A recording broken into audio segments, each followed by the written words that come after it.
पंजाब में राहुल गांधी की खेती बचाओ यात्रा के दौरान सिद्धू के व्यवहार पर पार्टी के अंदर अब उनके खिलाफ आवाज उठने लगी है।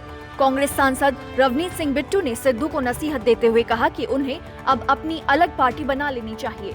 उन्हें कांग्रेस को जितना नुकसान पहुंचाना था वो पहुंचा चुके हैं।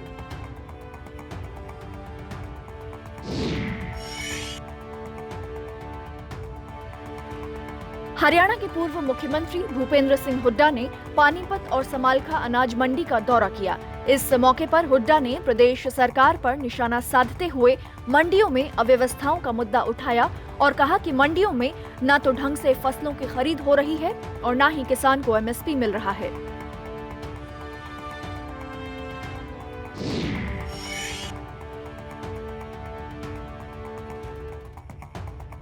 बड़ौदा के उपचुनाव में नेताओं का एक दूसरे पर आरोप और प्रत्यारोप का वार शुरू हो गया है।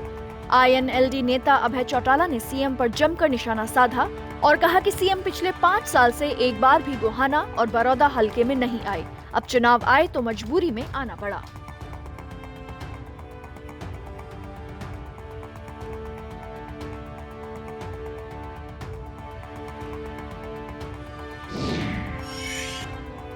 केंद्र सरकार के कृषि कानून के खिलाफ पंजाब में लगातार किसानों का प्रदर्शन जारी है। पिछले 24 सितंबर से अमृतसर के देवीदासपुरा रेलवे क्रॉसिंग पर किसानों का प्रदर्शन चल रहा है। किसान केंद्र के तीनों कृषि कानूनों को वापस लेने की मांग पर अड़े हुए हैं।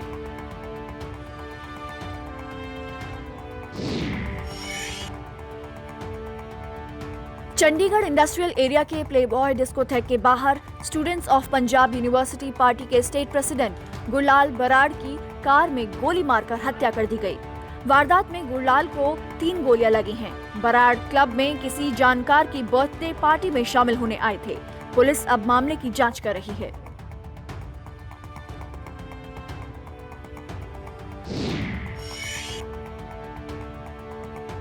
तरनतारन मदनपुर गांव में नशे के लिए पैसे नहीं देने पर एक शख्स ने अपने कुछ साथियों के साथ मिलकर अपनी पत्नी का गला काटकर हत्या कर दी।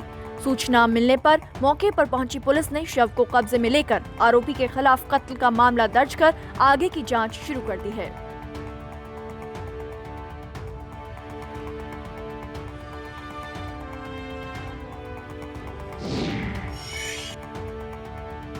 हिसार में एक व्यक्ति ने फेसबुक पर लाइव होकर अपनी जीवन लीला समाप्त कर दी। इस मामले में उकलाना पुलिस ने 4 लोगों के खिलाफ मामला दर्ज कर छानबीन शुरू कर दी है। वहीं मृतक के परिजनों ने आरोपियों की गिरफ्तारी के लिए रोड जाम कर दिया, लेकिन पुलिस के समझाने पर परिजनों ने जाम खोल दिया।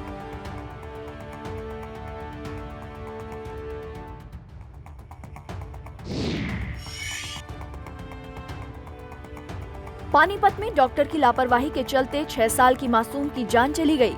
परिजनों ने आरोप लगाया है कि 6 साल की खुशी को सिर्फ उल्टी आई थी, जिसकी दवाई लेने के लिए जब वो डॉक्टर के पास पहुंचे और उन्होंने इंजेक्शन लगाया।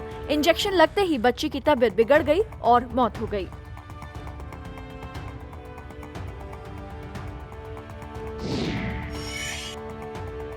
यमुनानगर के तीरथ नगर में अज्ञात बदमाशों ने 32 साल के ज्वेलर की गला घोंटकर हत्या कर दी और ज्वेलरी शॉप में लूट की वारदात को अंजाम देकर फरार हो गए। सूचना मिलते ही पुलिस की कई टीमें मौके पर पहुंची और शव को पोस्टमार्टम के लिए भेजकर धारा 302 के तहत मामला दर्ज कर जांच शुरू कर दी है।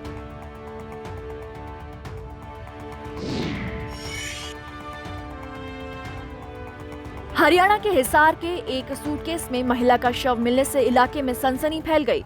फूलका गांव के पास वनमंदोरी माइनर में मिली महिला के शव की अभी शिनाख्त नहीं हो पाई है। मृतका के गले पर चोट के निशान मिले हैं। बहरहाल पुलिस ने शव को कब्जे में लेकर मामले की छानबीन शुरू कर दी है।